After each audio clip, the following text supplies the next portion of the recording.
Good afternoon, everyone. Apologies for the delay. We're going to go ahead and get started with our second option for test security training for the 22-23 school year. I want to welcome everyone.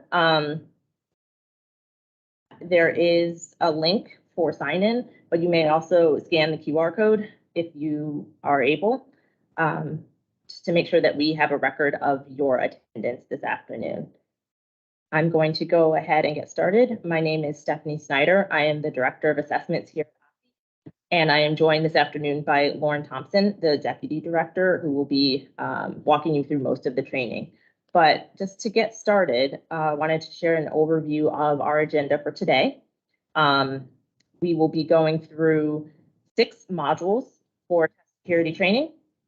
And the first one is just an overview of all of the modules, and then the other 6 modules will take you through things that are specific to OSSE test security training for 22-23. Again, here's the QR code, and we're dropping the sign-in link in the chat.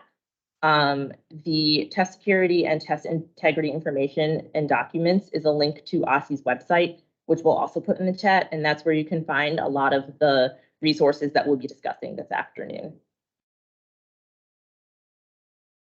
Just to ground us before we get started in the Office of Assessment's mission statement, and this is something that we go over at the beginning of each meeting, and our mission statement is that in partnership with key stakeholders such as yourself, we create a comprehensive educational assessment program that accurately measures student performance, produces actionable data, and provides tools, guidance, and training to empower LEAs to meet the needs of all learners and make informed decisions. With that, I'm going to get started in Module 1, Module 0, which is just an overview of statewide assessment in the District of Columbia. One of the first things that will be very important for you all is the assessment training calendar, and we are kind of in the middle of assessment training season at this point. We have held a number of trainings so far for coordinators of the different assessment programs. And there are also a number of trainings that are upcoming. And this slide just gives you an overview of what some of those trainings are. And for the ones that are scheduled to be held either online or hybrid, we will be recording them and providing recordings to folks in case you aren't able to attend live. But this is just an overview, and there is a much more detailed test administration training schedule available on OSSE's website at the link that you see at the bottom of this slide. It's our test coordinator resources page. So to start, we're going to go over very briefly this assessment coordination timeline, which gives a high-level view of all of the different activities to get ready for statewide assessment in the District of Columbia each year.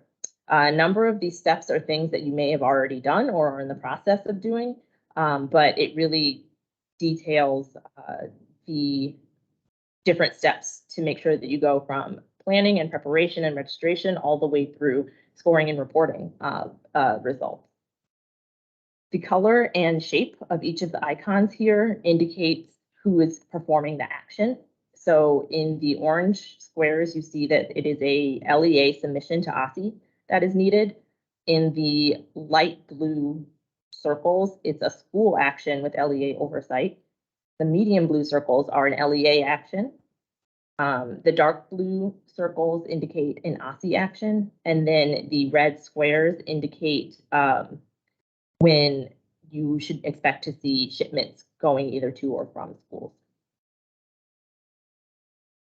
And now we'll talk a little bit about each of the statewide assessments in DC and their respective timelines.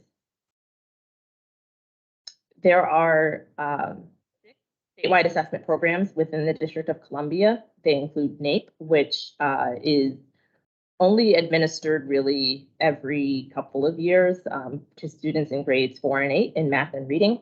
This year is not a main NAEP year, and it is only administered to a sample of schools. So if you are participating in NAEP for this year, you would have already been notified. And so if you have not been notified about NAEP, you are not participating for this school year. Access for ELLs is our English language proficiency assessment for students in grades K through 12.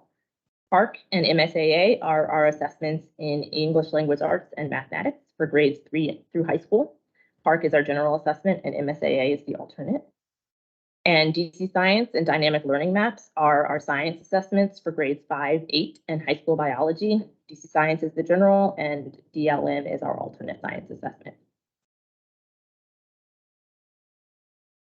This slide is an overview of the statewide testing windows. As you can see, WIDA Access for ELL is starting in just under a month, and that really kicks off the assessment administration season that goes through Access, MSAA, DLM, and then concludes with PARC and DC Science in late May. One thing to note about the PARC and DC Science windows too, let me go back, is that the paper testing, which is only available for students who need it as an accommodation, that window does close a week earlier than the online testing so that there's time to ship those materials back and get them scored. And this slide is just a different view of the information on the previous slide in a calendar format, showing when the various assessment administration dates are. Some folks find it useful to print this out as a guide for them to understand kind of where we are and what assessments are in progress at any given time. This next document is called the Statewide Assessment Activity Schedule.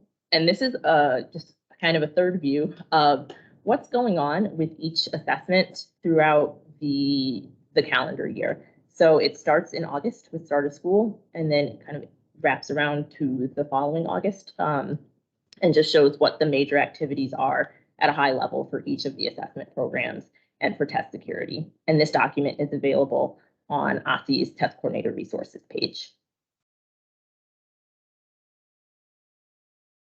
And this slide presents a number of links that are really important and we'll be going through a lot of these resources in the test security training and also in assessment specific trainings that happen throughout the year.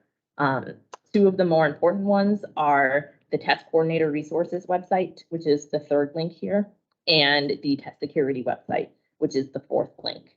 Those two sites contain a large portion of the information that you'll need to be able to successfully prepare for test administration. And then this slide, apologies, it seems to be a little off, but this slide is a listing of all of the members of OSSE's Office of Assessments and the particular assessments that they are the best contact for. So as you can see, if you have questions about PARC, Yolanda Barber and Rachel Knizer are your two best points of contact in our office. And the other programs are also listed here with the appropriate team member to contact. With that, I'm going to turn the floor over to Lauren Thompson to start us in Module 1, which is an overview of test integrity in the District of Columbia.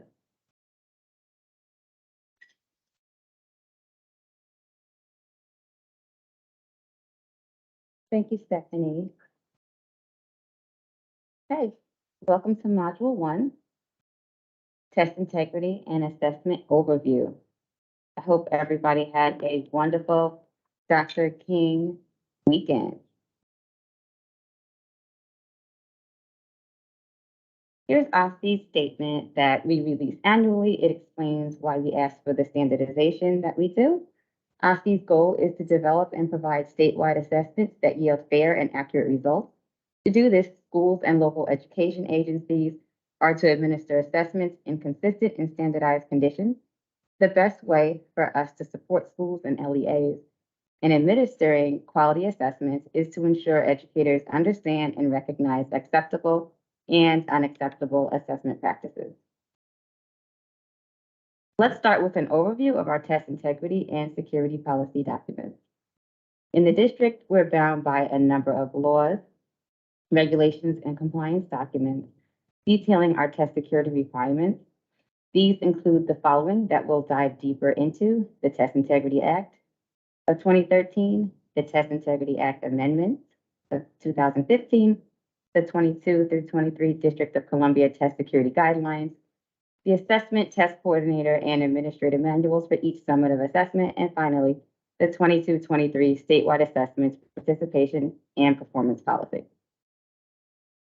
The Testing Integrity Act of 2013 provides definitions of key terms and roles, sets requirements for OSSE, LEAs, and schools, and describes prohibited actions set forth for all authorized personnel.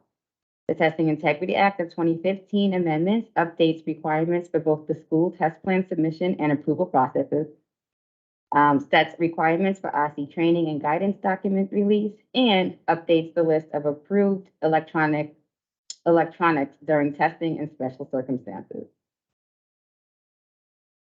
The test security guidelines state minimum requirements for maintaining test security procedures. These guidelines further the requirements set forth in the Testing Integrity Act of 2013 as amended. Investigative protocols set requirements for the post-test administration inquiry findings and reconciliation process.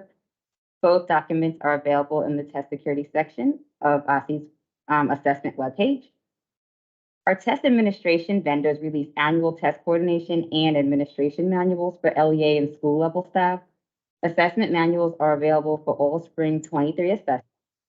Assessment manuals provide critical instructions for test coordinators, technology coordinators, and test administrators, as well as procedures and protocols to complete before, during, and after assessment administration. Here are links to important materials, including test security forms and guidelines, the statewide assessments, participation and performance policy, and resources for test coordinators.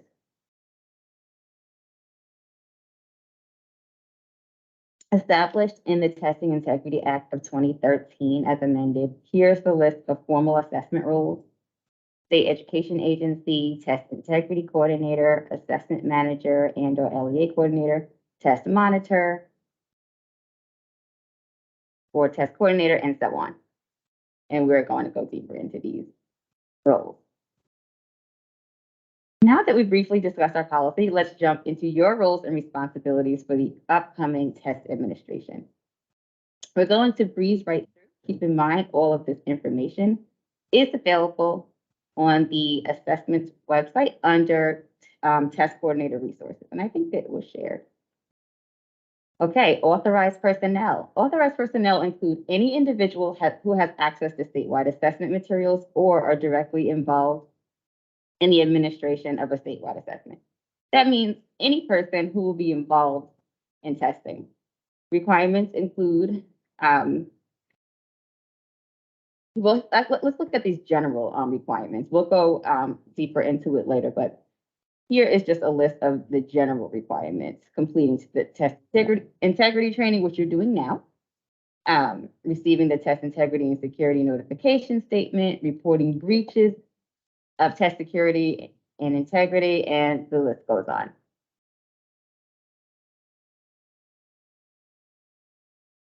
The test integrity coordinator is a legal term, while it's used interchangeably with LEA assessment manager or LEA test coordinator.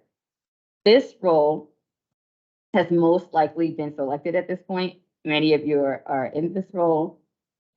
This is the individual designated by the LEA responsible for test integrity and security for the LEA and all the schools or campuses under its purview during statewide assessment. And we can glance at the responsibilities here. There are many responsibilities, and I know the main one that you guys are probably thinking of is creating test plans.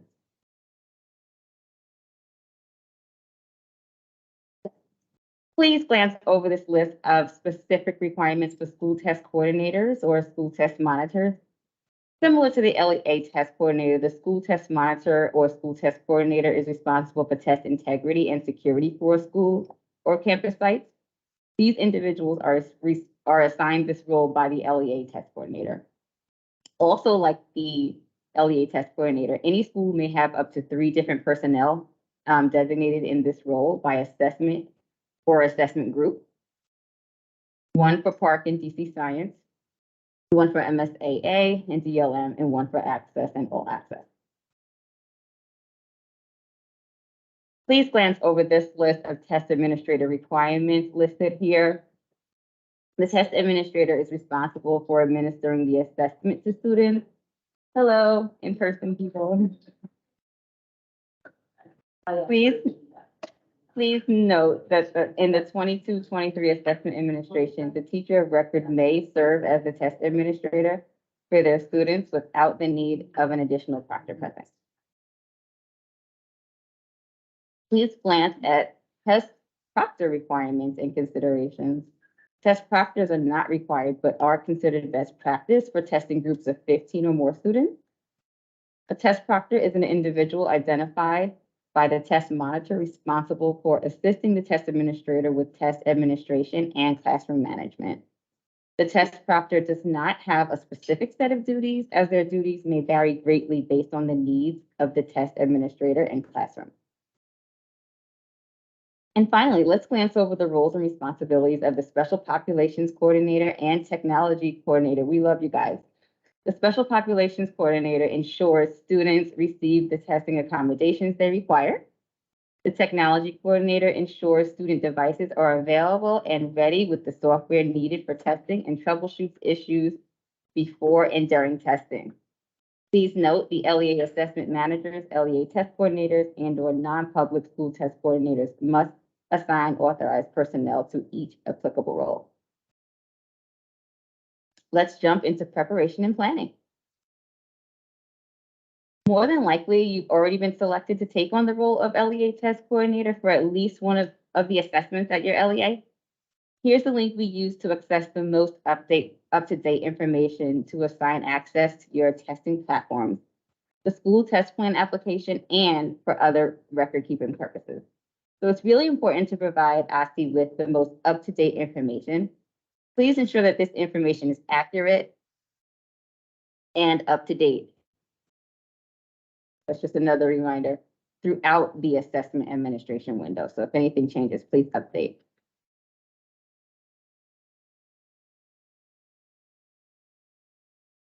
Here's the link to the complete training schedule, also shared in NGA bulletins. Completion of OSSE test security training is required for LEA coordinators. New coordinators must participate in a live training like this one, which is hybrid. Returning coordinators may participate in a live training or complete the asynchronous test security modules and certification quiz posted on the test security page. OSSE follows a train the trainer model for test security training, meaning OSSE provides a training for LEA level staff, and then the trained LEA staff must train the school test coordinators. Depending on the needs or decisions from the LEA, the school test coordinator then trains all authorized personnel at the school, or the LEA test coordinator can choose to train the school test coordinator and all of the school level authorized personnel. For test security training, here are the steps that need to occur to ensure everyone who must be trained is trained. All of these steps need to be executed by either the LEA or school test coordinator, depending on whether your LEA chooses to train the school test coordinator and all authorized personnel at the school level, or decides to have the school test coordinator train all authorized personnel at the school. Please ensure that all authorized personnel are trained and share the test security and integrity notification statement with them prior to test administration. Test security reminder, all LEA assessment managers, LEA test coordinators, and non-public school test coordinators must complete the test security training like you're doing now, review the modules, and achieve a passing score on the quiz. School test security plans will not be approved if the LEA test coordinator or non-public school test coordinator listed in the plan did not complete the test security training and pass the quiz. At the end of these training modules, you will need to complete a quiz, which will be available today, and that is proof of your certification. Here are MSAA and DLM specific trainings. The full training schedule and links to register for these trainings can be found on our test coordinators resource page linked here. Please note That required DLM test administrator training is available through self-paced modules on the DLM training site. Any person assigned as a teacher in the DLM educator portal will be automatically registered for the training and must complete it and pass a quiz in order to administer DLM assessments this spring.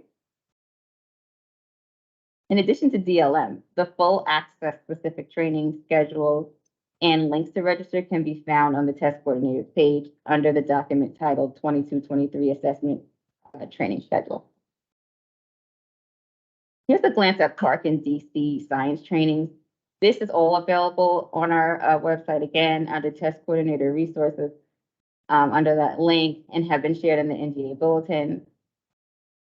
And so, guys, let's dive into module 2 and then we'll take a break. Module 2, preparing for administration, part 1. We're going to dive right into the essential steps to prepare for test administration.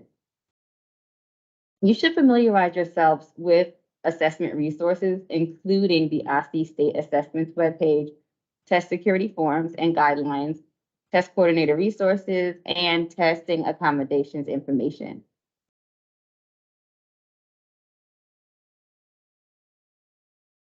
This first link here will take you to OSSE's main state assessments webpage. And I think that these are being shared. All important. Registering students to test. Each assessment includes a registration process that is completed by LEAs in partnership with OSSE. This process is well underway at this point. The office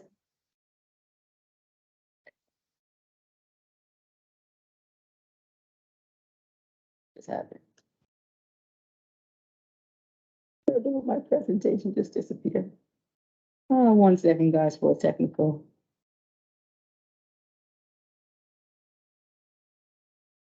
Can you see my? You can see it? Okay, well, I can't. Hang on, guys. My presentation just disappeared.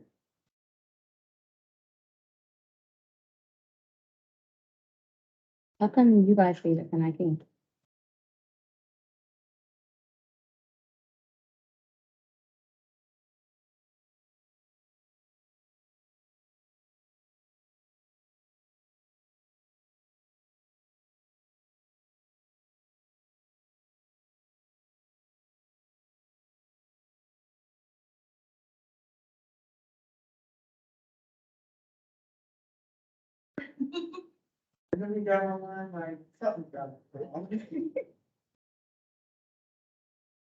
Okay, guys, can you hear me? Sorry about that. Yeah, each assessment includes a registration process. You guys know it's underway. And here is a link to our participation in performance policy. That is something you will need to access. So for access and alternate access, registration ended on December 9th. The appeals process is also complete. If you have any questions about the pre-ID quick-base application or the registration process, you can contact our wonderful assessment specialist, assad.bolton@dc.gov. For MSAA, students in grades 3 through 8 and 11, whose alternate access eligibility applications have been approved, have been registered by OSSE to take the MSAA. Students taking a high school biology course should be registered by the LEA. LEA alternate assessment coordinators can now view all approved applicants in the special education data system SEDS and the alternate assessment MSAA quick-base application. Please report any discrepancies to OSSE by the end of this month.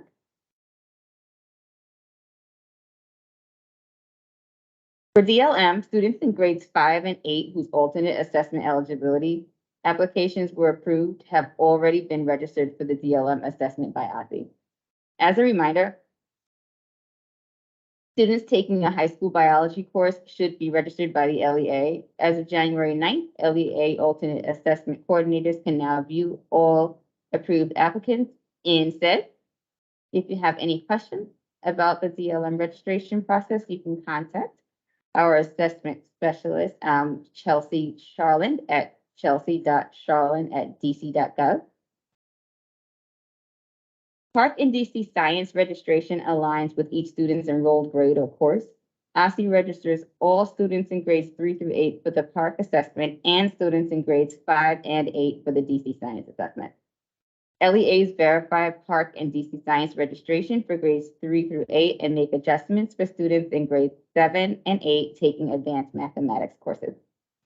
LEAs register all high school students for Park and DC Science based on course enrollment.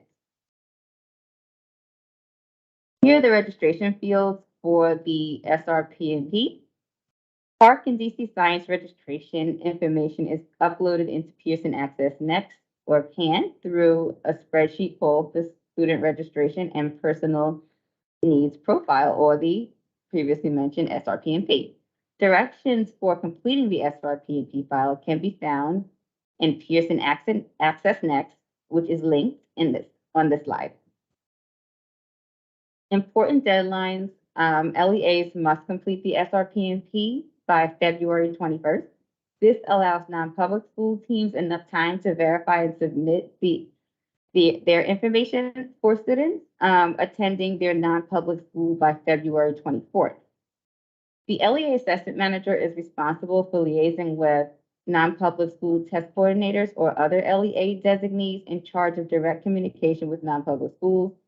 Non-public school test coordinators should coordinate with LEAs to determine which assessments are to be administered to non-public school students, confirm student registration in the online systems, and assign accommodations as outlined in student IEPs, 504s, or EL plans, as well as confirm that student accommodations are accurate in online systems. Please ensure that students are accurately registered to test before submitting the school test security plan. OSSE will review the assessment registration to ensure completion before approving school test security plans. Assigning student testing accommodations. Accommodations and accessibility features are identified for each student in advance through each assessment's online platform. Some accessibility features are available to all students already built into the test platform. Other accessibility features must be selected in advance for individual students. Accessibility features can be assigned to any student based on policies established by the LEA or school. Accommodations are determined by information in a student's IEP, 504, or EL plan. Testing accommodations are assigned in advance. Students are entitled to the accommodations in their IEP, 504, or EL plans. Failing to provide students with the accommodations listed in these plans is a violation of their rights and of test security. Test coordinators need to work with the special populations coordinators at your schools to create policies and assign accommodations and accessibility features to students effectively. LEA and school policies should be created to ensure accessibility features are assigned equitably.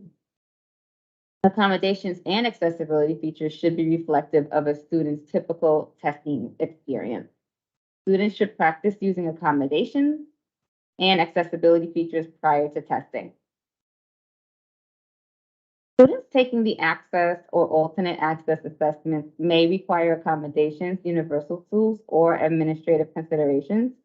Accommodations should have been assigned in the pre-ID file during the registration process for access or all access.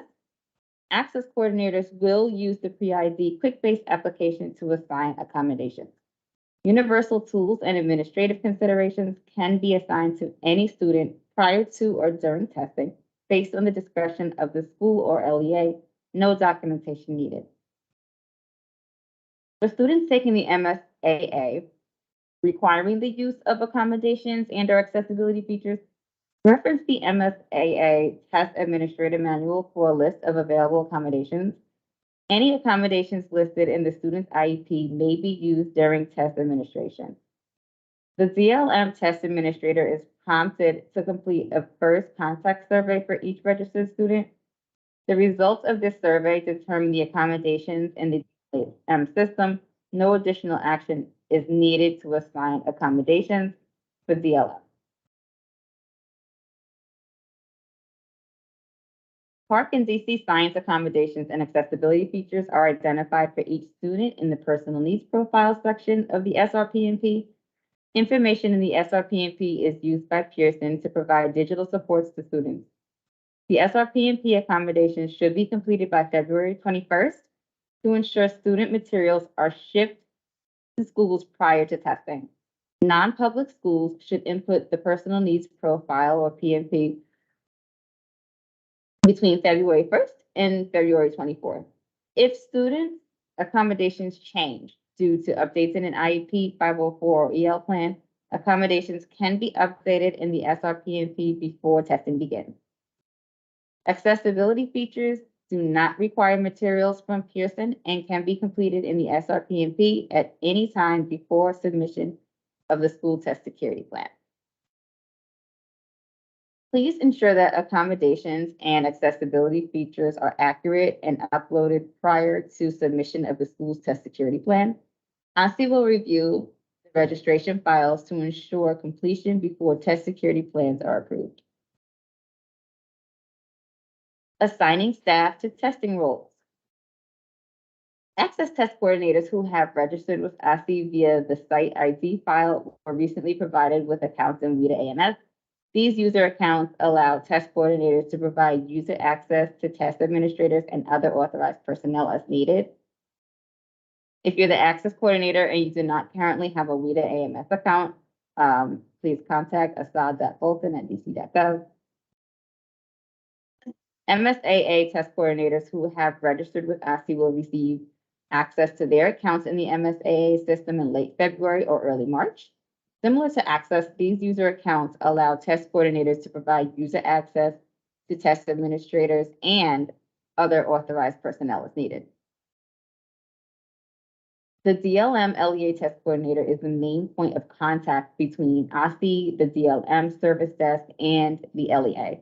A key duty of the LEA test coordinator is managing staff and educator roles and responsibilities in the educator portal. Duties include monitoring staff roles and whether an account is active, pending, or inactive in the educator portal, and monitoring test administrator completion of the security agreement and training in the educator portal.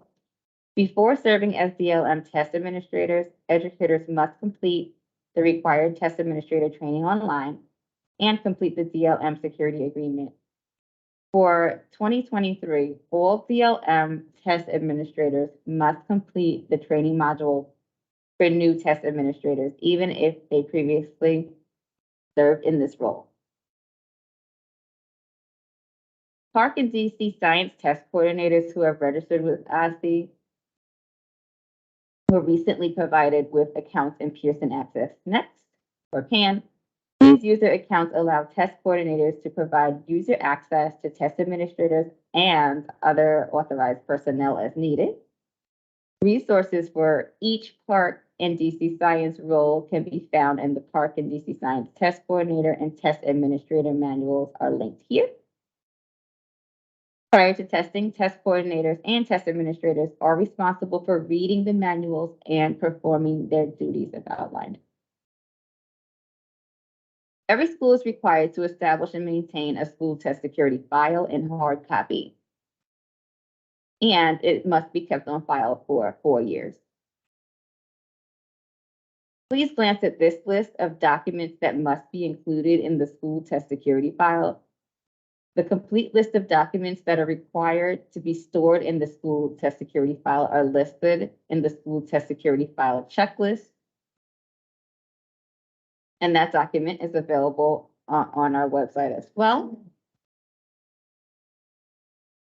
Just glance over a few of these items, make sure that you plan on including them.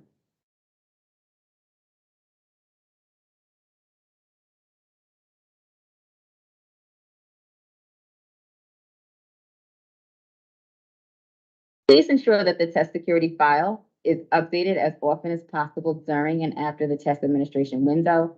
During monitoring visits, OSSE will request to see the hard copy test security file. OSSE may request to see any document from the test security file at any time in a 4-year period. Receiving test materials, our last step in module 2. Assessments often require secure and accommodated materials to be shipped from the vendor to the school. Please review this list of testing materials. All hard copy materials shipped by the test vendor must be accepted in person, and it's important to inspect materials for order accuracy. And remember, always keep secure testing materials locked away in a secure location prior to testing and during testing.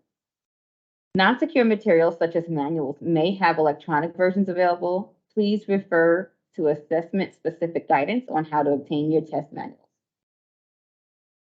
Ordering access and all access assessment materials took place during the student registration process through the pre-ID file. Please ensure this file is accurate and complete so that all students receive the materials they need for testing in a timely manner. When materials are received, test coordinators should watch the Managing Test Materials tutorial.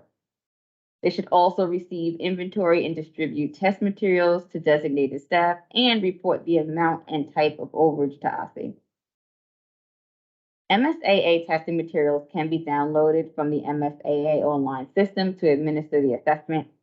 Test coordinators will need to download the directions for test administration called DTA, as well as Test Administration Manual or TAM. The DLM assessment does not have physical testing materials that will ship to schools. All supports are provided through the online system. For Park and DC Science, the SRPMP file is used to determine the materials schools need to support students with paper-based accommodations.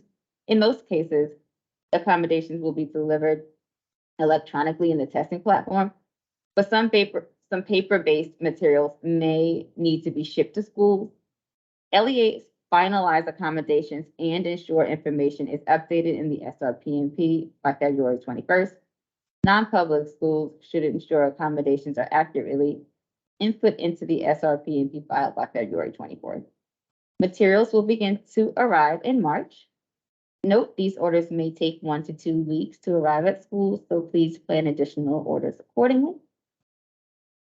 Each school will receive a coordinator manual and test administrator manuals to share with your staff. They will arrive with your school's assessment materials. Don't forget to review the contents of these non-secure materials. Manuals may be downloaded using this link. LEAs may opt out of receiving paper manuals in hand.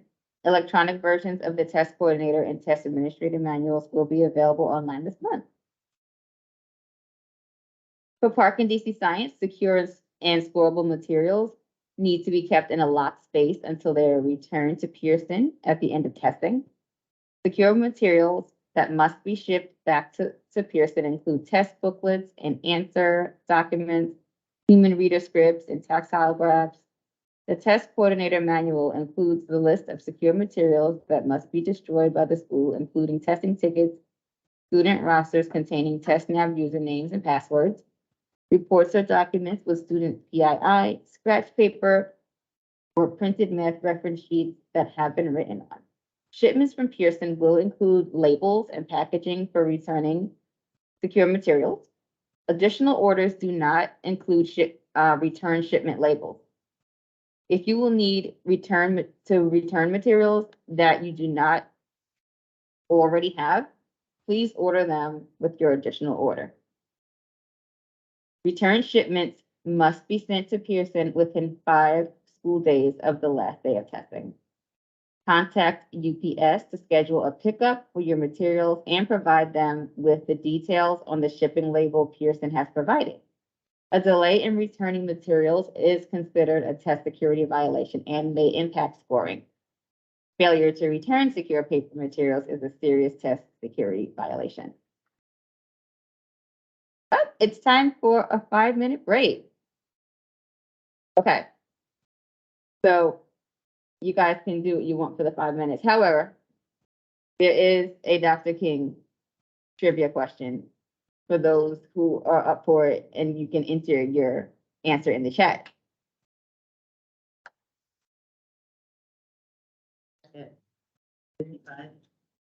What's that? Yeah. All right. Back at 1:55, everyone.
Okay, welcome back. Let's see. We have, who got the question right for our trivia question? That's the first thing to address. Let's see. Zachary, Ivy, Aunt Serena, Natalie. All right. Thank you guys for participating. And I know you guys had a wonderful Dr. King weekend because you guys are on it. Okay.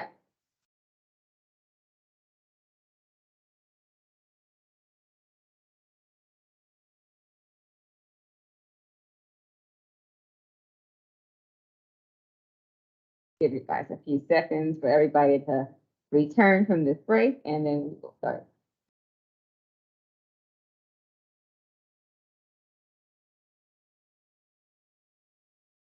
Okay, Module 3, Preparing for Administration, Part 2. First, creating a school test schedule. Each school is required to prepare and upload a school test schedule for each statewide assessment they plan to administer as part of the school test security plan. All test sessions, including makeup sessions and field test sessions, if applicable, must be accounted for. The following fields must be included in the test schedule: testing dates, testing times, grades and/or courses, test locations, test administrator names, proctor names, hand sessions, if applicable, and proctors, if applicable. The most updated version of the school test schedule must always be uploaded into the school test plan QuickBase application. OSSE will use these schedules to determine staff support and deadlines for OSSE deliverables. Oh, good question. What is PAN? Stephanie, you want to put it in the chat? But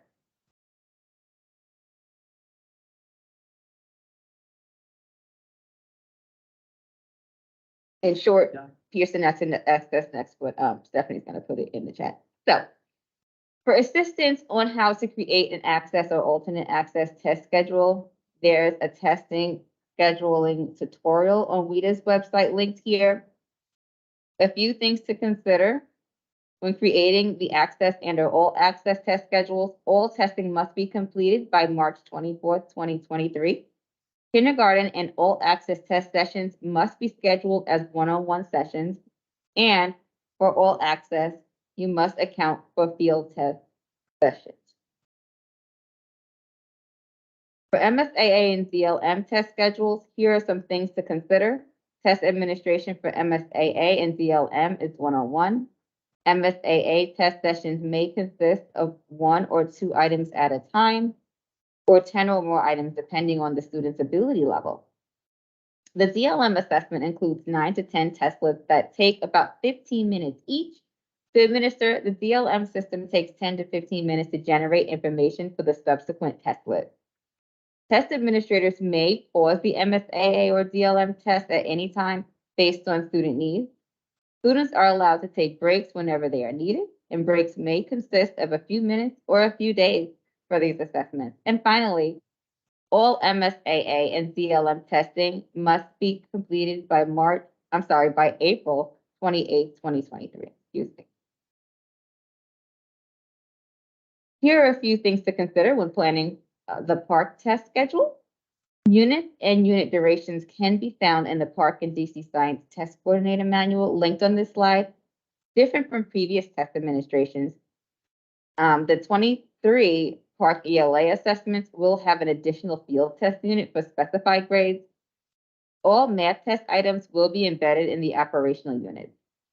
The PARCC test schedule may be anytime within the state test window. Accommodated paper testing must be completed by May 19th. Online testing must be completed by May 26th. Setting up test sessions. Students must be assigned to a test session in many of the online assessment systems. Test sessions allow test coordinators to group one group student testing together, and 2 schedule and manage student testing in the online platform. Access, MSAA, and DLM must have test sessions set up in their testing system prior to testing. Park and DC science test sessions will be created in the Pearson Access Next system or PAN. Access is a computer-based assessment and requires student and staff information to be loaded into the WIDA AMS system. School test coordinators are responsible for confirming that all students are listed in the WIDA AMS system and assigned test sessions. Assigned to test sessions, excuse me. Adding new students into WIDA AMS and assigning them to test sessions is also a responsibility. For MSAA, school test coordinators assign students and test administrators to testing sessions called Classroom using the MSAA online assessment system. This allows the test administrator to access testing and login information for the student. For DLM, test administrators complete 2 steps to set students up for testing. Create student rosters for each test administrator and submit the first contact survey for each student. Each student taking Park and/or DC Science must be assigned to a test session in PAN. Directions for setting up test sessions are in the Park and DC Science Test Coordinator Manual. Each test session that is created must be assigned to a test administrator and use the displayed test session naming convention that you guys see here. This is an example of how the field name will show up in the SRPMP file as well as the naming convention. Please note, if one school has 2 test administrators with the same initials, the naming convention for the session name must include a numeral after test administrator and initials to differentiate between the 2. An example of this is displayed here in the first set of parentheses on this slide. For high school math courses, the convention will be as follows. You'll use capital MATH followed by ALG1 for Algebra 1 or ALG2 for Algebra 2 and GEO for Geometry.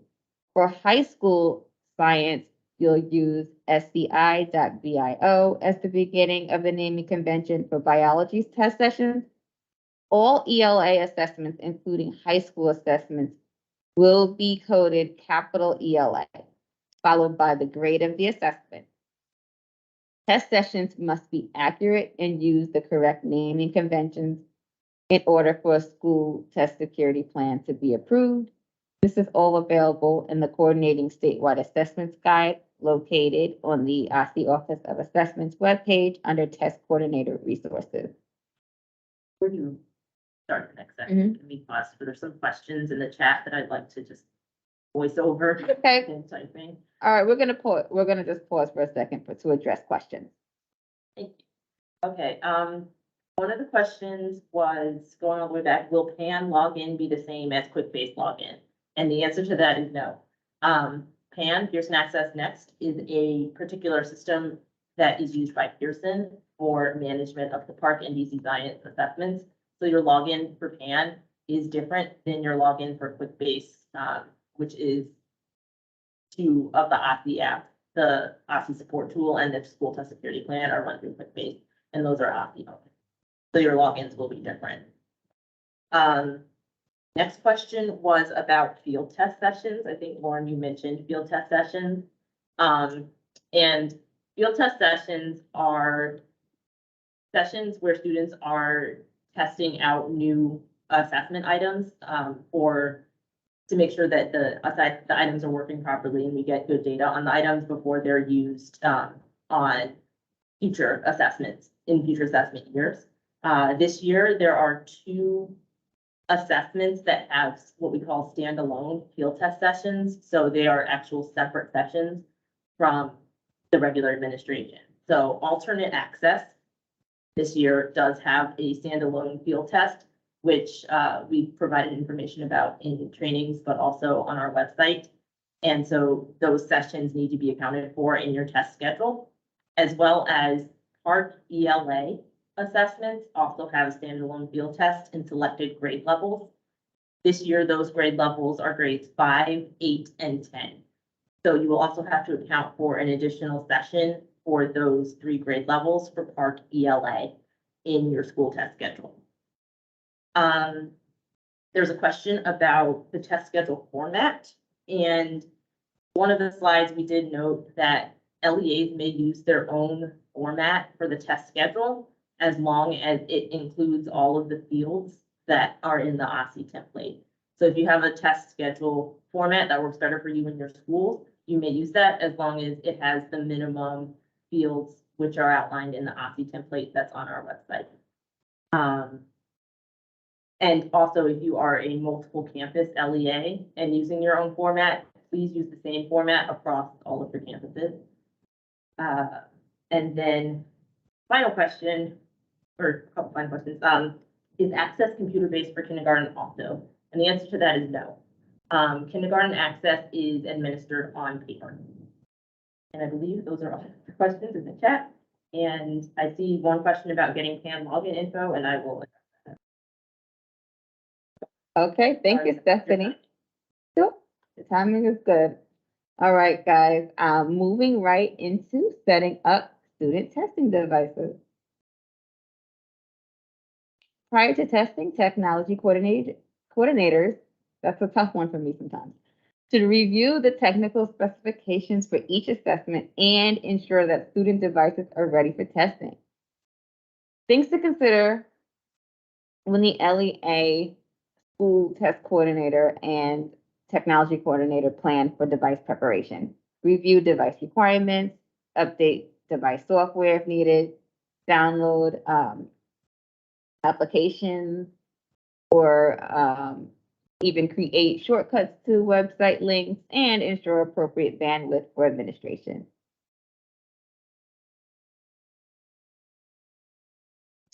Failure to complete these steps appropriately could result in testing delays and student device issues.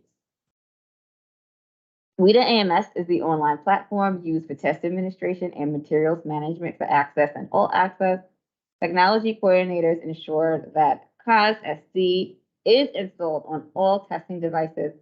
When logged into the WIDA Secure portal, refer to the Technology User Guide for system requirements and support. MSAA is a computer-based assessment managed through the MSAA online assessment system used by both students and test administrators. Prior to administering MSAA, test administrators should log into the MSAA online assessment system to ensure that the computer, laptop, or tablet, as well as login information and any necessary assessment features are working as intended and are compatible with the system. Test administrators should also confirm that AAC and assistive technology devices meet the minimum compatibility requirements for use during testing. And just make sure everything is in working order and available for testing. Kite Student Portal is the secure online platform where students take DLM assessments. While in Student Portal, students cannot access unauthorized web pages or applications. Technology requirements and installation instructions for the student portal can be found at this link here. The Park and DC Science assessments are computer-based tests requiring internet access. The TestNav application must be downloaded onto testing devices prior to administration. TestNav device compatibility information can be found on the Pearson website under TestNav system requirements, linked here. For directions on using TestNav, visit the TestNav 8 online user guide linked here. There are 2 steps to submitting school test security plans to OSSE. OSSE requires every school, including non-public schools that will administer a statewide assessment, to complete and submit a school test security plan 15 business days prior to the first scheduled day of testing. This plan serves as the official communication with OSSE of a school's plan for administering statewide assessment. Non-public schools submit test plans directly to OSSE for review and approval. All other schools submit plans to the LEA, which then submits plans to OSSE. School test coordinators should confirm submission times with their LEA to ensure that final plans are submitted to OSSE with the appropriate lead time. Using the quick-based application, there are 2 steps to submitting a school test security plan to OSSE. So for clarification, the first step is creating a draft plan, and the second step is submitting your full detailed test security plan to OSSE.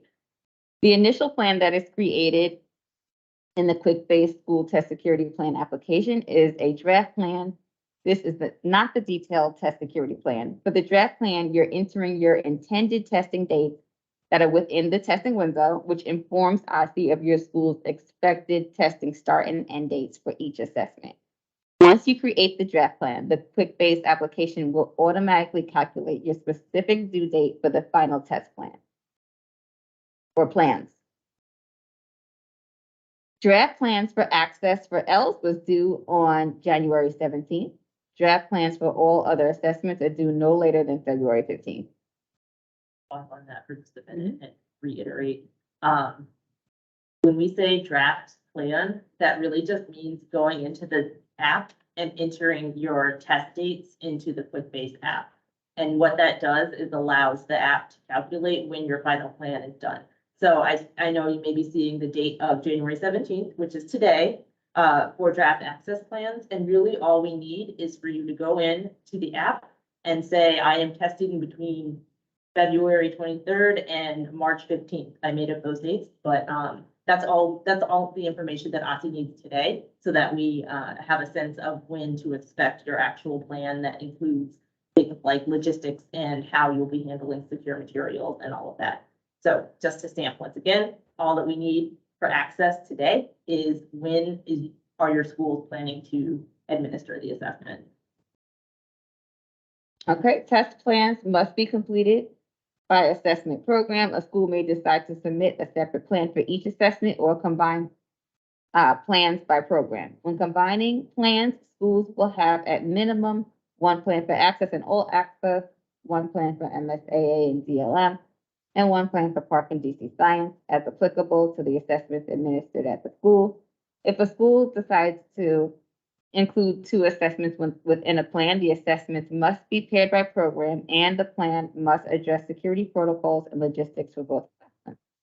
Remember, assessments are paired by program as displayed here. You may not mix and pair. For example, you cannot combine access and DLM in 1 plan. You cannot combine access and MSAA in 1 plan. So access plans can be paired with which put it in the chat. Let's see who's listening. What can we pair an access plan with? Stephanie will tell me who gets it right.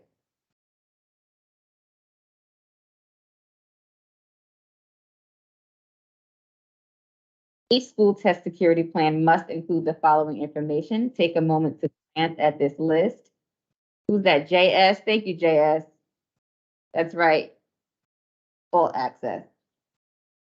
So please glance at this list and take a moment to glance.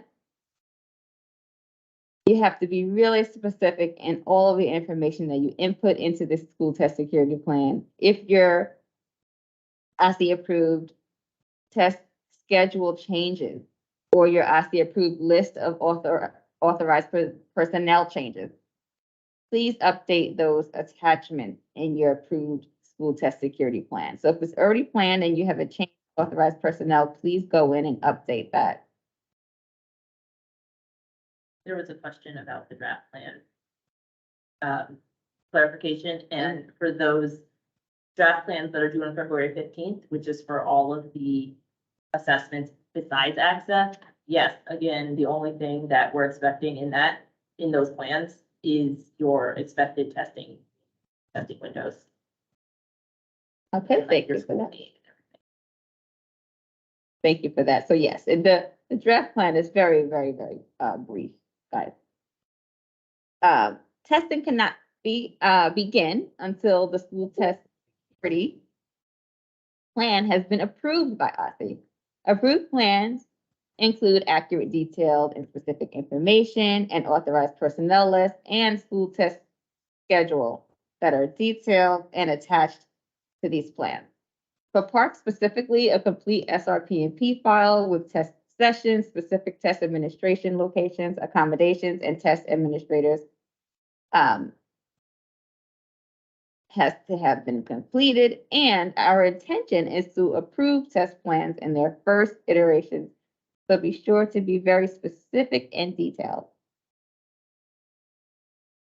School test plan instructions, an exemplar, templates, and a link for LEAs to schedule OSSE technical assistance bookings can be found on the test security page, linked here. School test security plans must be submitted 15 business days before the first scheduled day of testing. OSSE's review period is typically 5 to 10 days. If the plan is submitted late or revisions are not reconciled within 5 days of the start of testing, testing may be delayed. Testing cannot begin until the school test security plan has been approved by OSSE. Training authorized personnel. Like this training, OSSE provides training for LEA test coordinators. After this, LEA test coordinators must train the school test coordinator. Depending on your decided process, the LEA test coordinator or school test coordinator then trains all authorized personnel at the school. LEA or school test coordinators must train all authorized personnel on test security and administration policies and practices prior to the start of test administration. LEA or school test coordinators may use and adapt these OSSE training materials for school-specific test security trainings. However, school-specific policies must be addressed for all authorized personnel. Here's a list of what test security trainings must include. OSSE does not have specific requirements for the method LEA or school test coordinators use to train authorized personnel. Examples include video modules, live webinars, in-person trainings, or other methods. LEAs in schools may use OSSE training materials as the basis of trainings. The PowerPoint and PDF versions of this training are available on the test security page.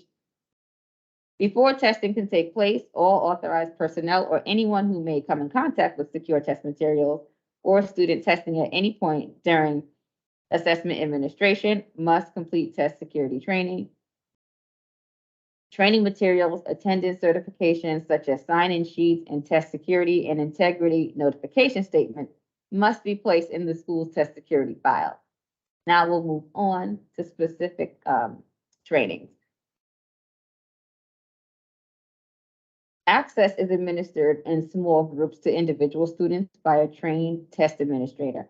Access test administrator manuals provide testing times, room setup guidance, informational materials, and directions for use of the online system. Before administering access or all access, test administrators must view the vendor's online training modules, complete the vendor's online administration quiz, and pass with a score of 80% or higher.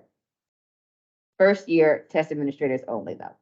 Returning administrators must recertify in the speaking domain for grades 1 through 12. Using directions for test administration, or DTA, provided scripts and instructions. MSAA is administered one-on-one to individual students. Before administering MSAA, test administrators must view the vendor's online training modules, complete the vendor's online training module quizzes, and pass with a score of 80% or higher. Registration for the February 1st MSAA test administration training webinar is linked here. Also found in the 2022 through 23 school year administration training schedule distributed in the NGA bulletins.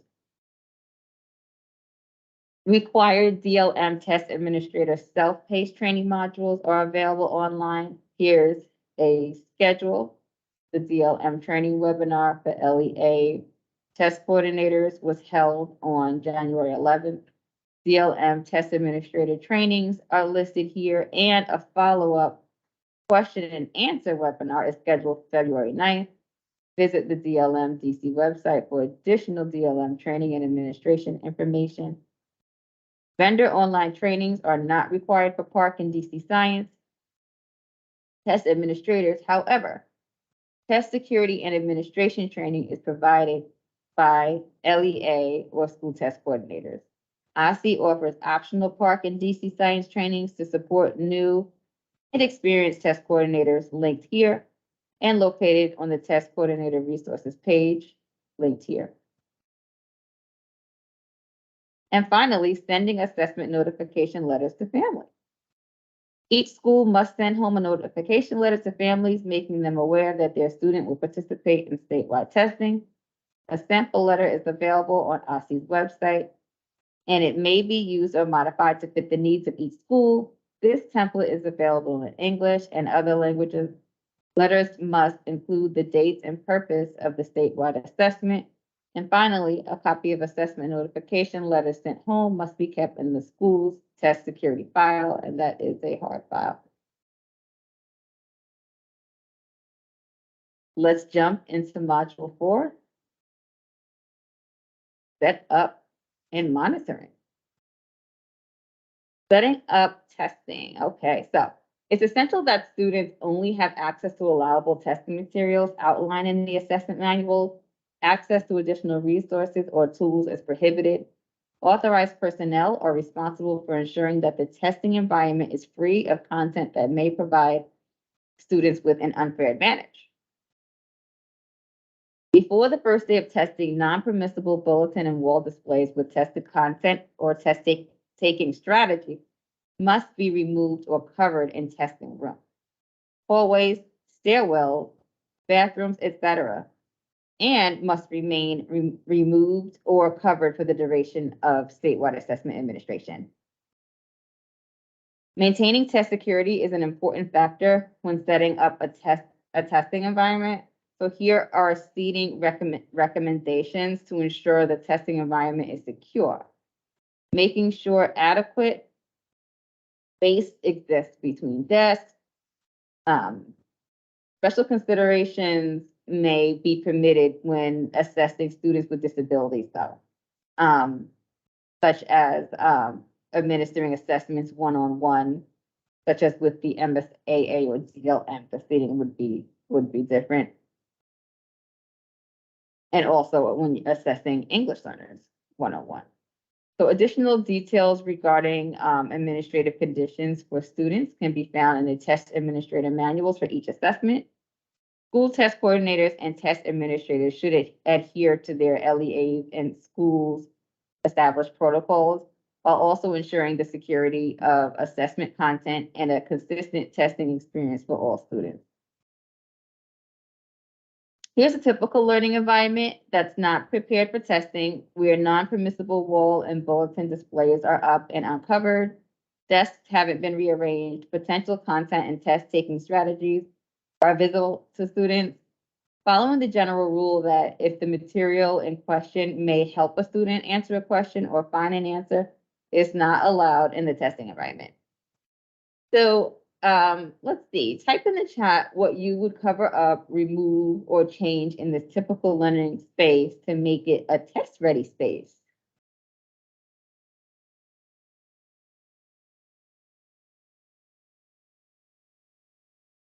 The math equation.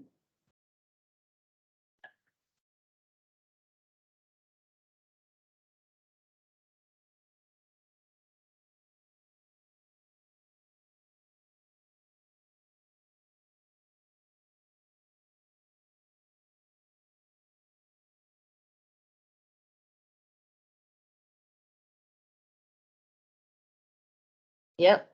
Posters of, okay. Life cycle anchor chart. Yep.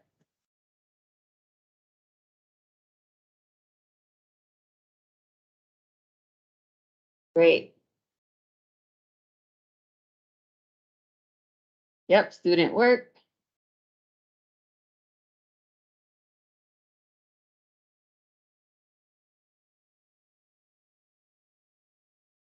Thank you all for typing those great responses in the chat. We know that you are preparing.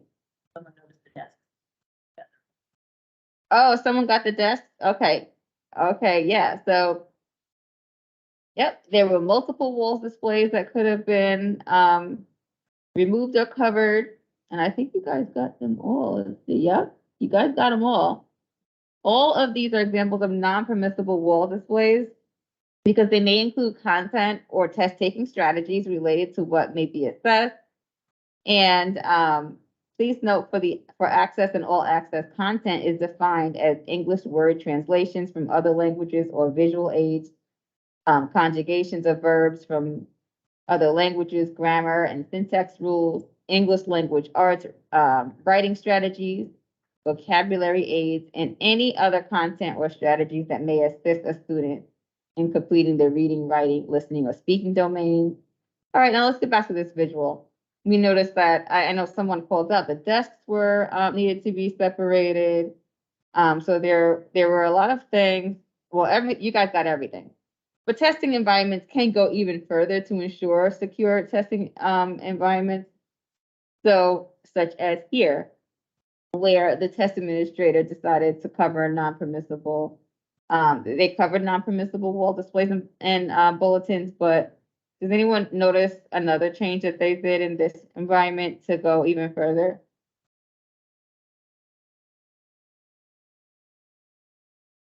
They changed something else, guys. Do you guys know what it is?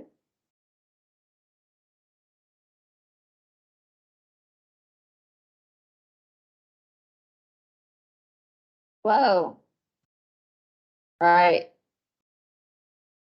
Thank you so much for observing.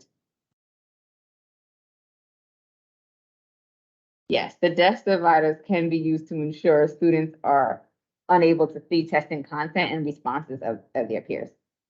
So both of the last two classrooms are acceptable, secure testing environments. The desk dividers are not required, but are really useful. Preparing and distributing testing materials. School test coordinators ensure that test administrators and proctors know how to properly prepare and distribute testing materials. Some testing materials are for use by all students, while others, such as accommodations, are destined for specific students. Students with IEPs, 504 plans, or ELA plans must receive the testing accommodations documented in their plans, just as students without these plans may not receive accommodated testing materials, or their tests may be invalidated and require re-administration. If you discover that a test was administered with incorrect accommodations, you must stop the unit immediately, notify the appropriate authorized personnel per LEA policy, and submit an incident report to OSSE. Do not take further action, including continuing the student's test or starting a new unit without direction from OSSE. All secure testing materials must be stored in a locked and secured area prior to distribution. A chain of custody form must be signed by both parties when receiving and/or distributing or returning secure testing materials. When destroying materials, the test coordinator and a witness must sign the chain of custody form. Completed chain of custody forms should be kept in the school test security file. Chain of custody forms are linked here. Cell phones and prohibited electronics.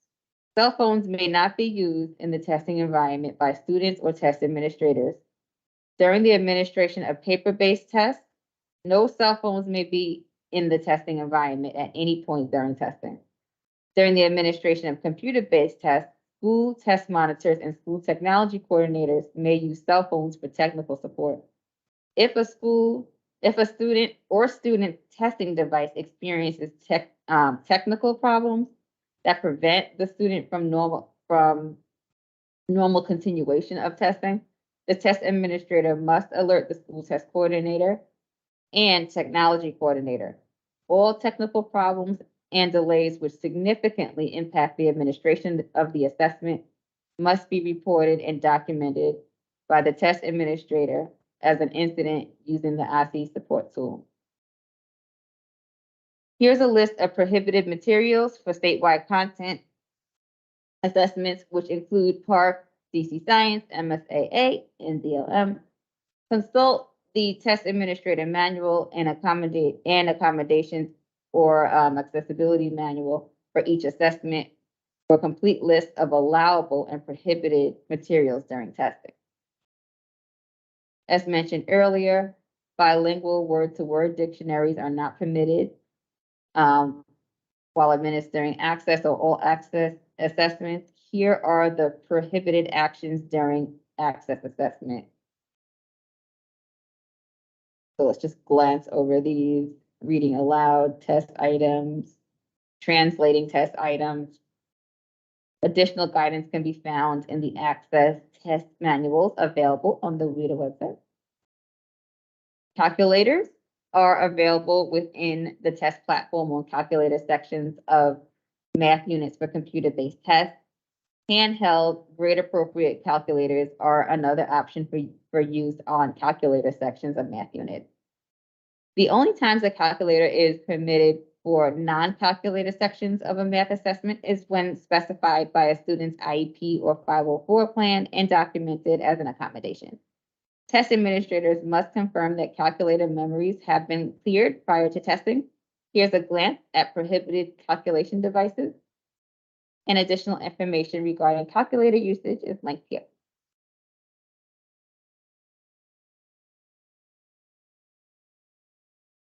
It's a violation of a student's rights and test integrity if a student does not receive their appropriate testing accommodations, or if a student receives an accommodation of which they are not entitled. As previously mentioned, if you discover that a test was administered with incorrect accommodations, you should stop the unit immediately, notify the appropriate authorized personnel per LEA policy, and submit an incident report to OSSE using the OSSE support tool. Students should be comfortable and really familiar with all accommodations before an assessment. The current, and finally, the current emergency accommodations request form is available on the test security page. And this is for use in the event of a student injury. For example, a student has a broken wrist out of the blue and needs a scribe to write for them. Individual statewide assessments may permit unique or non-standard accommodations not included in the manuals for an assessment. One of these accommodations must be approved by OSSE in advance. LEAs may apply for a unique accommodation by completing the unique accommodation request form and submitting it to OSSE via the OSSE support tool. And this must be approved by OSSE for use. If schools allow students to bring their own permissible and specific unique accommodation materials, they must be given to the school test monitor or test administrator prior to testing to ensure the tools are appropriate for testing. And accommodation forms are available on the test security page linked here. All paper-based materials should be stored in a secure location prior to testing. Test coordinators should provide test administrators with the following: test administrator script, test administrator manual, testing ticket, test roster, and writing test booklet. For MSAA, student materials are available online. Test administrators will have a testing ticket, the directions for test administration or DTA, and the assessment manual with them during testing. For DLM, prior to testing, test administrators will go through the educator portal to pull the testlet information page or tip. For the first testlet, that's what the process is, and it's actually outlined in the parentheses here on this slide.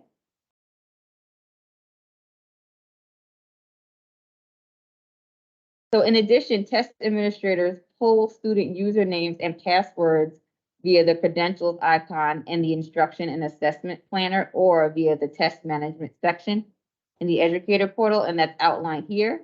In the second set of parentheses, the words in red.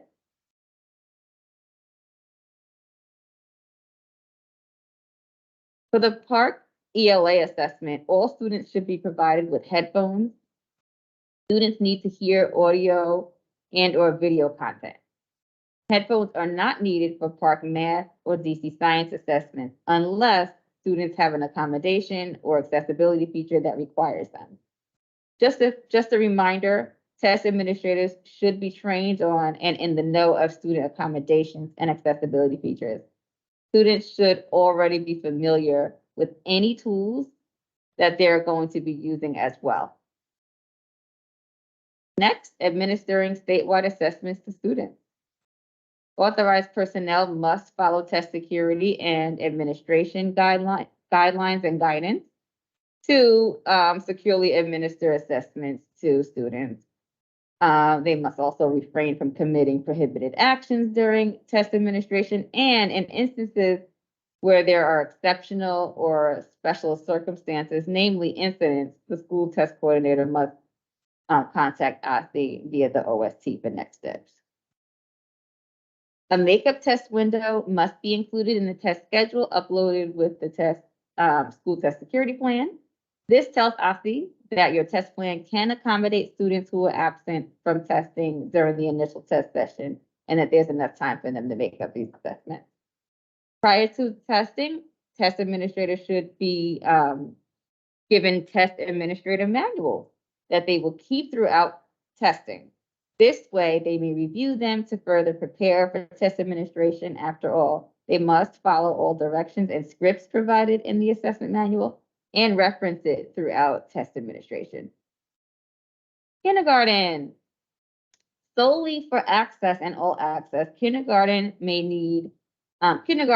need mild positive reinforcement throughout the assessment.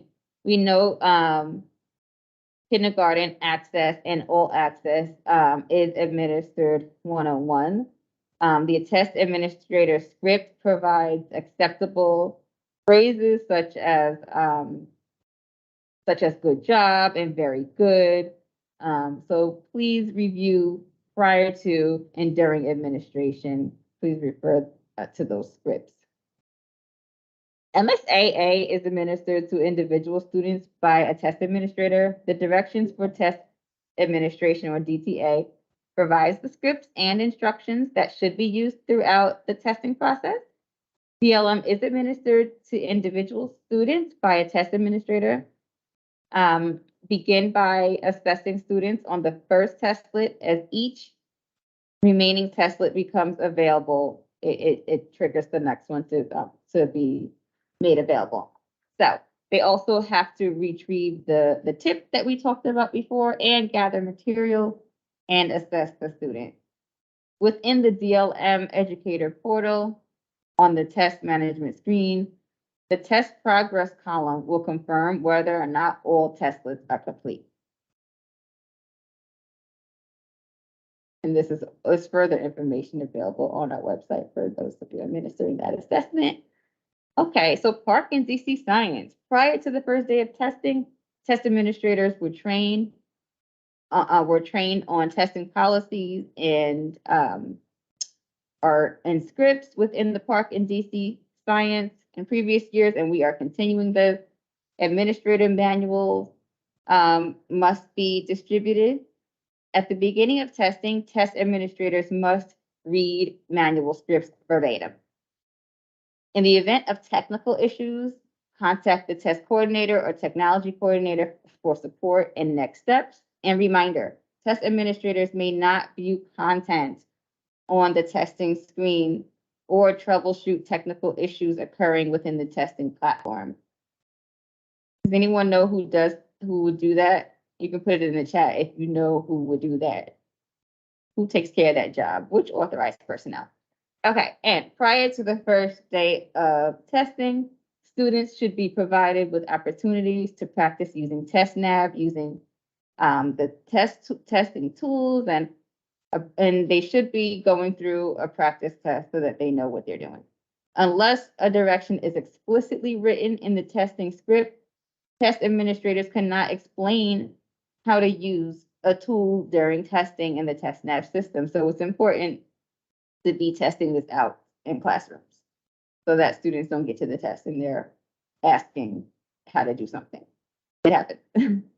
After reading scripts and students are independently testing, test administrators and proctors should circulate the room to monitor testing. Viewing student content, again, viewing their screens and engaging with content is not permitted. Brief conversations between authorized personnel should only occur when essential. Monitoring and supporting staff during test administration. Each vendor has a support hotline that is available during testing hours, displayed here, and accessible on the test coordinator's resource page linked here. A printable version is linked on the bottom of this page. Test coordinators should contact the appropriate assessment vendor when technical support is needed during testing. The test administrator or technology coordinator should provide the test coordinator with the error code where applicable when troubleshooting. LEA and school test coordinators must ensure that a specific and detailed system is in place for authorized personnel to contact them during testing. This plan is documented in your school test security plan. When overseeing multiple schools, LEA school test coordinators should plan school visits or virtual meetings to support school test coordinators during testing, as well as to monitor the application of test security policies and administrative procedures. OSSE will conduct in-person monitoring of 22-23 test administration. OSSE may also request virtual meetings with the LEA and or school test coordinators during administration. OSSE monitors use the statewide assessment auditor general observation checklist to guide their visit. This checklist may be helpful to test coordinators because it outlines OSSE's expectations for test administration and testing.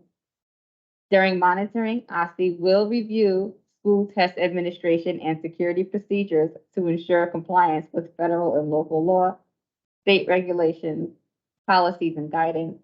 OSSE will also review test security incidents, fact-finding inquiries, and plans to improve as a means of auditing during test administration. As stated on the previous slide, OSSE will conduct in-person monitoring in the 22-23 school year. OSSE auditors will not provide feedback or technical assistance during OSSE virtual meetings or monitoring. Their role is to observe and or request information. Please provide monitors with the documents they request and allow them to move freely throughout the testing environment once testing begins. Was there before the break. Mhm. Sorry to stay in between folks in the break, but one question that came up in a prior training about OSSE assessment monitoring was if a school has COVID protocols for visitors, how would they notify OSSE of those protocols? Because the visits will be unannounced this year, which is a change from last year. And I just wanted to note that in the school test security plan, which we talked a lot about today, there is a question of whether the school has any health and safety protocols in place as part of their testing for this year. And that is where you would indicate to OSSE if there are any specific requirements for visitors related to COVID or other health and safety issues before they visit. So if there is a school that has specific requirements for visitors, again, related to COVID or other health and safety issues, please make sure that you put that in your school test security plan in the question that asks about health and safety protocols. And now, go to the break. Okay, guys, now it's time for our break. Hey, Amanda, you were quick with that. We have another Dr. King trivia question up. But thank you, Amanda, for being on it. All right. I wonder if anybody else knew the answer to this trivia question. All right, so we're gonna break out for 5 minutes. We'll be back at, I want to round up, but I won't. Fine. Stephanie is saying round up to 250 to make it fun. All right, we're gonna come back at 250.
I bet you can get in.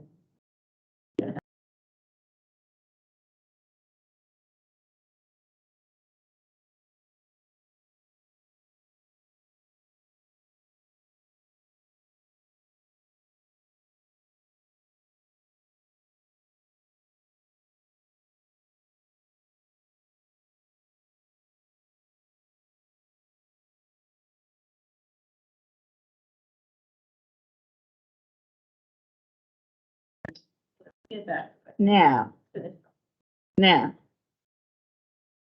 My computer battery.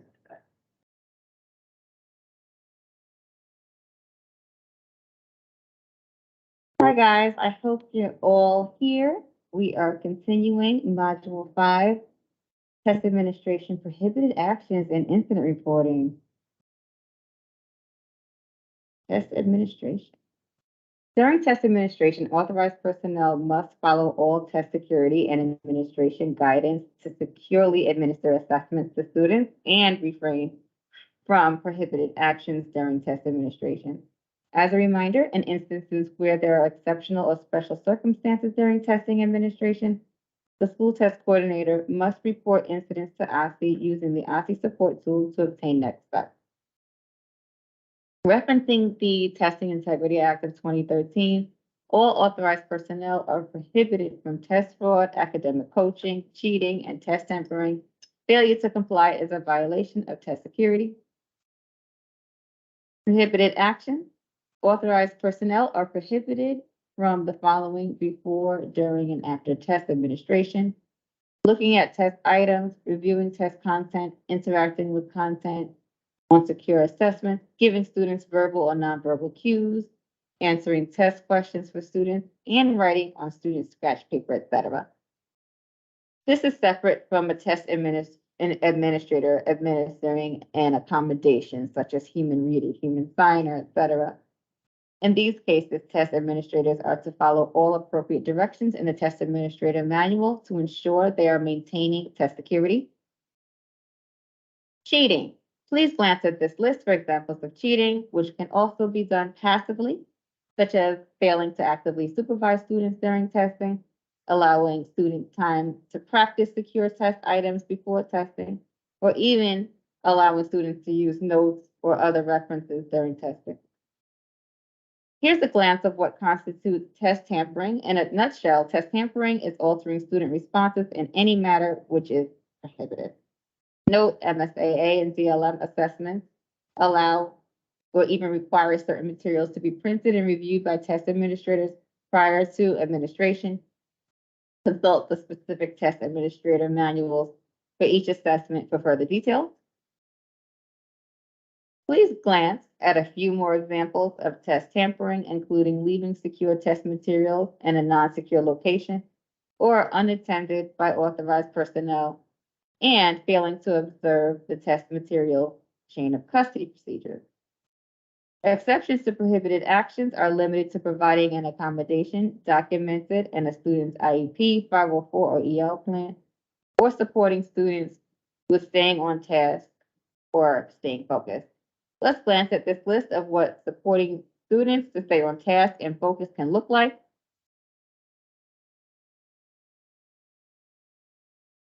Announcing to the entire testing group to remain to remain focused, remain on the task verbally, but with minimal disruption to other students, walking up to a student who has fallen asleep while testing. Just normal things that go on during testing. Exception to prohibited actions, test fraud and coaching. If students need a specific electronic device or aid that isn't part of a standard accommodation, a unique accommodation request must be submitted to OSSE for approval. Exception to prohibited actions, such as cheating. A test administrator may need to read test content if they are administering an accommodation that requires it. In these cases, test administrators are to follow all appropriate directions in the assessment-specific manuals to ensure they are maintaining test security. Exceptional circumstances during test administration include absences and makeups and homebound students. Absences and makeups. Makeup testing sessions must be included in the school test security plan. Makeups may be scheduled across grades or subjects in the same room, but timing should be the same. Students are not allowed to return to a testing session which they have submitted after starting, except if approved by OSSE. Homebound students must participate in testing.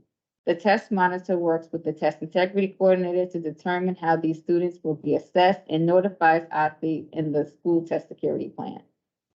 Any non-traditional in-person testing requests, for example, testing in an alternate at an alternate testing site, must be included in the school's test security plan. Additional exceptional circumstances during testing administration include the following. Homeschooled student testing is voluntary. If a homeschooled student will participate in testing, the test monitor must work with the LEA to determine a plan for participation and notifies OSSE in the school test security plan. Significant medical emergencies. Students experiencing medical conditions that substantially prevent them from participating in instruction may apply for an assessment medical exemption with support from a treating physician. The student's school must submit the statewide assessment medical exemption form to OSSE for review. Weather, natural disaster, fire alarm, or school-wide emergency. If there's a school-wide emergency requiring evacuation, follow the LEA or school-wide emergency protocols. In the event of an emergency, it is expected that schools will first ensure student safety, then document and submit an incident report to OSSE. LEAs must ensure that all eligible students enrolled at their LEA, including students in non-public schools, participate in statewide assessments. LEAs coordinate with non-public schools to confirm student test registration. Non-public schools maintain test security and report test security incidents that occur on their campuses to OSSE. Non-public schools must also submit a school test security plan to OSSE and comply with testing, integrity, and security expectations. Submitting incident reports to OSSE. Incidents, deviations, or issues during test administration must be promptly communicated to OSSE and how. Number one, incident reports. All breaches to test security and test integrity, including misadministration of accommodations during test administration, should be submitted to OSSE using the OSSE support tool, OST. If you do not have access to the OST, then incidents may be reported through the assessment hotline or OSSE website. Number two, school test security plan. Minor deviations should be reported by uploading a new test schedule into the school test security plan. Minor deviations from the testing plan may include a change in authorized personnel, minor timing changes, changes in the information presented in the approved school test security plan. Number three, test security file. All reported test security or integrity incidents should be placed into the test security file, including test administration concerns not resulting in a test security breach. Please glance at this list of what should be included in incident reports submitted to OSSE. Incident reports must be very specific and report as soon as they arrive.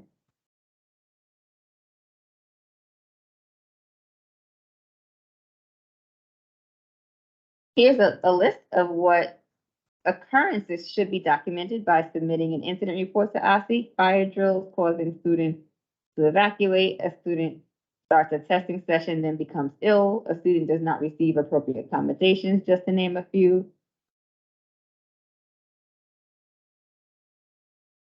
The following do not need to be documented with an incident report. Technical issues that cause minor delays in test timing for a group of students, assigning a different device during testing to a student, and student behavior that does not disrupt a test session or interfere with that student or other students' ability to complete the test session. These may all be documented in the school test security file. And finally, substituting test administrators and/or proctors. This must be updated in the approved school test security plan, test schedule, and QuickBase. How to submit incident reports to OSSE. If you have access to the OSSE support tool, quick-based application, OSSE, this should be the way you report incidents. Authorized personnel and others who need to submit an incident report may use the incident reporting form on the test security page, linked here, or by calling the OSSE assessment hotline, which is available Monday through Friday from 8 to 4. Updating school test security plans after they are approved. Minor deviations to approved test security plans, such as a change in test administrator or minor timing adjustments, including starting late due to a minor technology issue. Log this information in section 13 of the test security plan, minor deviations, and testing update test schedule. And you can also update authorized personnel changes in the authorized personnel list. School test security plans that are already approved, again, you can go in and input the updated information into those attached forms. That's very, very important. So in response to submitted incident reports, OSSE may request a fact-finding inquiry form be completed to provide additional information about the incident, which must be completed and uploaded into your school test security plan within 72 hours of request. And finally, OSSE may request that a plan to improve form be completed to explain the school's plan for correcting issues. This must be uploaded into your plan within 48 hours of request. These are only required if OSSE alerts the LEA or school. Incident reports must be submitted to OSSE as soon as potential test security violations are discovered. It is essential that OSSE has time to mitigate any issues that arise from an incident as soon as possible. Okay, guys, home stretch, module 6, administration, closeout, and reporting. Let's start with closeout. Collecting test materials. Test administrators must follow the closeout protocol detailed in the assessment manual for each test. Scripted closeout instructions may be required. Under the Testing Integrity Act of 2013, test administrators are not permitted to tell or ask students to check their work at any point during test administration or closeout. That language is considered educator coaching and a violation of test security. Test administrators may ask students, are you finished and ready to close out your test? After the student has exited a timed test where the time has run out or has simply completed their test. The test administrator must collect all testing materials and keep them in their possession until materials are promptly returned to the secure storage location. After collecting secure testing materials, depending upon LEA policy, test administrators may dismiss students, or students may sit quietly, read books unrelated to test content, or complete activities not related to the assessed subject. Test administrators must ensure that all secure materials are collected and in their possession prior to the student receiving any other materials or beginning any other activities. Return or shred secure testing materials. These processes are assessment specific. Information and guidelines can be found in the associated manual. Immediately following testing, test administrators must return all testing materials to the secure storage location as soon as testing is over and sign the chain of custody form. The test monitor or school test coordinator is responsible for securely storing all secure materials as soon as they are returned. They should also review test coordinator manuals to determine which materials to shred and which to return to the vendor. All secure materials that will not be returned to the testing vendor following test administration must be securely shredded with the witness present. Examples of materials to be securely destroyed include used scratch paper and testing ticket or login information. For the access and all access assessments, when returning test booklets to WIDA, any booklet that contains student response information must have either a pre-ID label or a district or school label with bubbled student information. School test coordinators should refer to the test administrator manual for details on returning materials. At the end of MSAA testing, test coordinators should destroy secure MSAA materials. Printed materials should be collected and securely shredded. At the end of DLM testing, test coordinators should collect and securely destroy username and passwords, password information, tip pages, and related materials. For Park and DC Science, secure and scorable materials must be returned to Pearson at the end of testing. Each item that must be returned will include a secure material label. Shipments from Pearson will include labels and packaging for returning secure materials. Labels and packaging should be kept for use at the end of testing, and schedule a UPS pickup of your materials. Return shipments must be sent to Pearson within 5 school days of the last day of testing. The last day to return scorable paper-based materials is May 26th. The last day to return secure materials used during computer-based testing is June 2nd. Additional information about this process is in the Park and DC Science Test Coordinator Manual. Note, if the school test coordinator has any test-related materials printed out, for example, a list of PAN sessions or rosters, they should discard and or shred those materials as soon as possible after testing is complete. New this year for Park and DC Science, there is a new inventory form to assist with the tracking and return of secure test materials. This form can be found in the Test Coordinator Manual and on OSSE's Test Coordinator Resources page.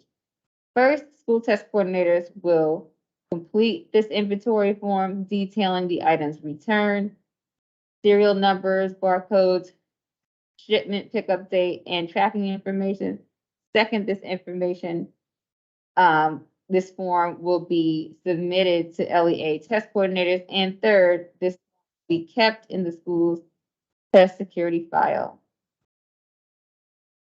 Now on to closeout testing in online platforms. Specific testing platforms require closeout actions at the end of student sessions or the testing window. It's important to ensure that all steps in the testing manual are followed for the online closeout process. Access test coordinators must complete the data validation process in WIDA ACCESS at the end of testing. Pre-reporting data validation, LEAs and AMS will occur April 21st through 28th. Tutorials of the data validation process and after testing activities are available in WIDA AMS. For MSAA, test administrators should ensure all tests have been submitted and or closed by the school test coordinator in the MSAA platform. The accommodations after test tab in the testing platform should also be completed, as well as the end of test survey. With DLM, once the final unit of testing is complete, no additional actions are needed for closeout. When a Park or DC Science test session is complete, the session should be stopped in Pearson Access Next or PAN. This action will close that session for all students. All efforts should be made to complete makeup testing. If a student has an incomplete unit and was unable to complete testing during the makeup window, the student's unit can be marked complete and the session can be closed after the last day of testing at the school.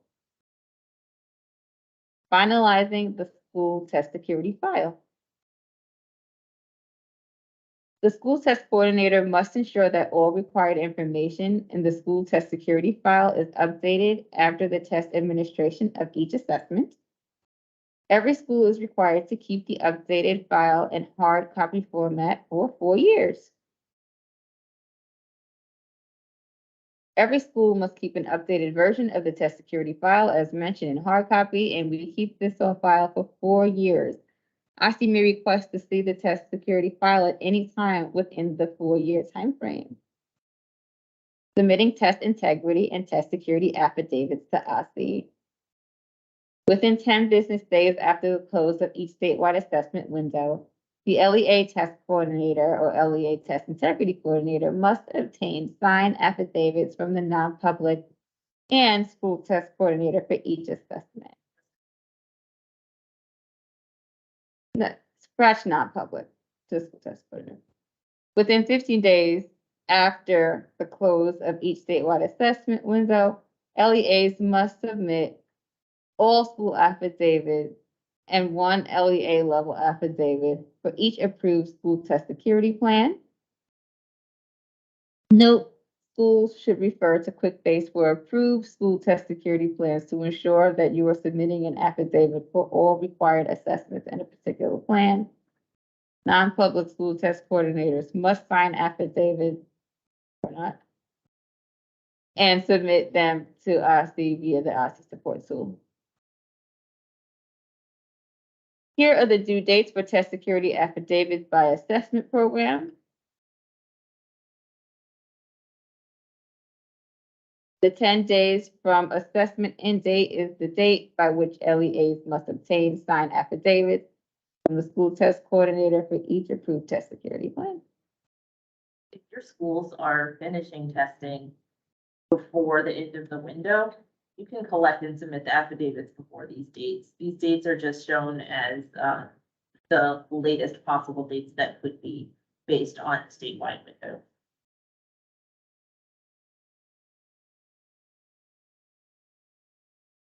The LEA test coordinator must submit one affidavit for each assessment program. School test coordinators must submit an affidavit for each approved school test security plan. If you are both the LEA test coordinator and the school test coordinator, please indicate that on the affidavit upon submission. Data and reporting. This final section covers the 5 assessment steps not related to test security or administration. These steps focus on reporting and validation. The first icon on the far left is complete the OSSE data validation process. This process is not managed by the assessment team.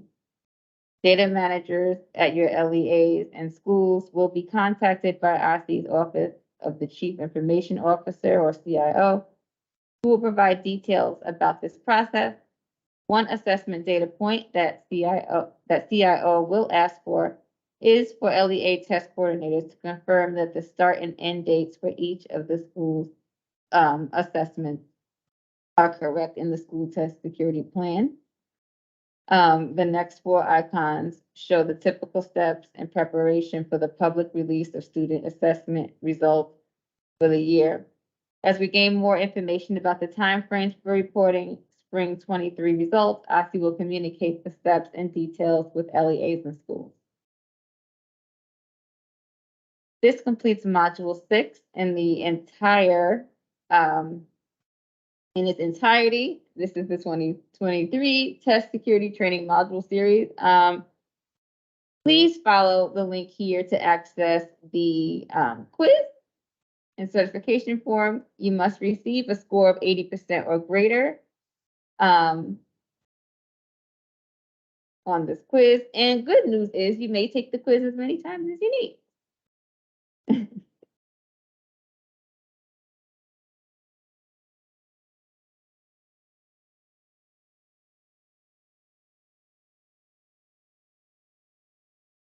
And also, yeah, we're going to put it in the chat. Also, reminder, OSSE will not approve submitted school test security plans if the LEA test coordinator list has not, doesn't indicate that you've taken this course and passed this quiz. And again, reminder, the modules for this training are already on our website. Thank you all for attending. Here is how you can contact us if needed.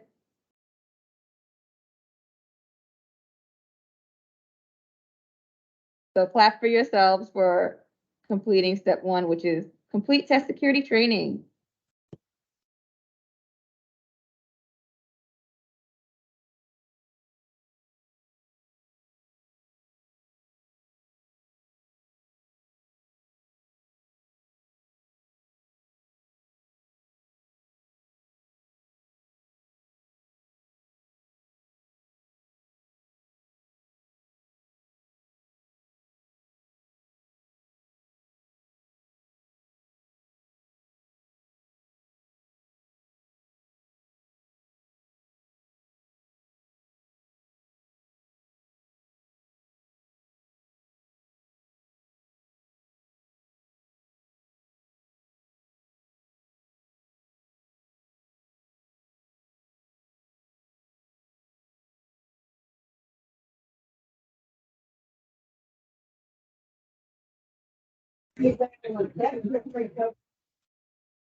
Lauren?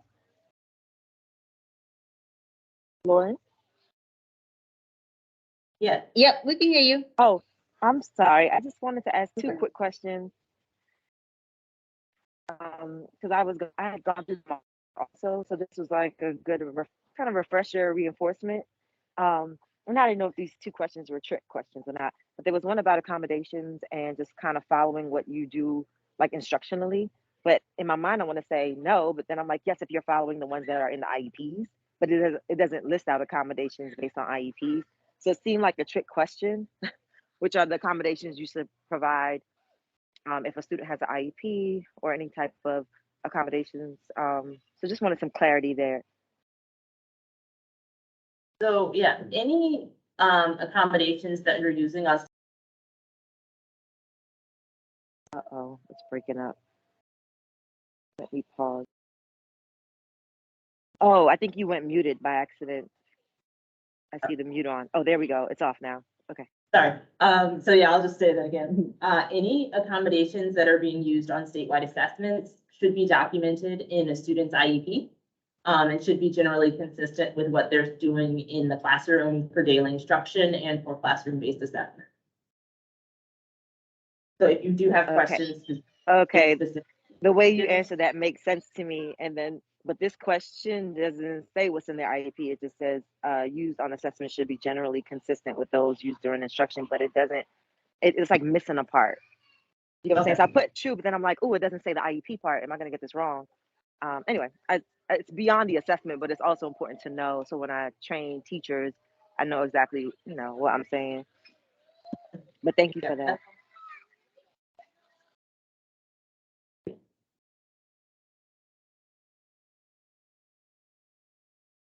Do we have any other questions? Sorry, yeah. just one more on accommodations. Oh, sorry, I didn't realize someone else was there. I'll wait for the other Go accommodation. ahead, Natalie. You said you had two. I did. Okay, I just wanted to make sure I try to make sure I share the space. Okay, the other one was in regards to if an accommodation is given incorrectly. So it's not part of a student's IEP, but it was given. What do you do next? I might have missed that in the presentation. I think I did miss that in the presentation. Yeah, you would stop testing in that instance, just as if you were to administer an assessment and not provide an accommodation. It's the same process. So you would stop testing. Okay. You would have to contact OSSE for next steps. That's what I thought. Okay. we would, investigate and provide with next steps, but you would stop testing and you have to report it. They're not allowed to continue. Okay. You would wait for guidance from us. And would they also immediately tell me as the testing coordinator? So say it was a proctor who Yes. noticed that. Yes, they have to Okay. immediately Okay. contact you. Thank you. Yes. All right, Mama. See you Friday. Thank you. Those of you. In the middle. Who had a question? Was it Mama? Hi, no, Talia Robinson. Yeah, Talia, please go ahead. Yes. Hello, can you hear me? Yes. When will the SNRP NP spreadsheet? Where can I find it, or has it been released yet?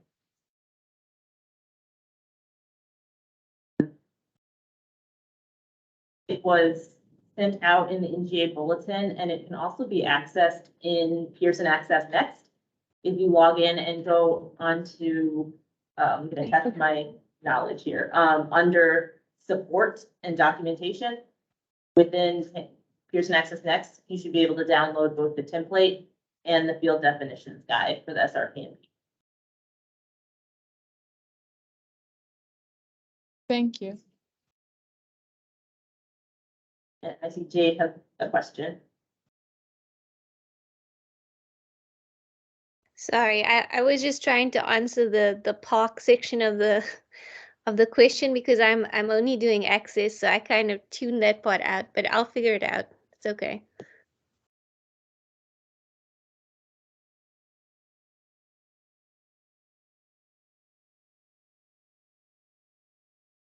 Were there any other questions?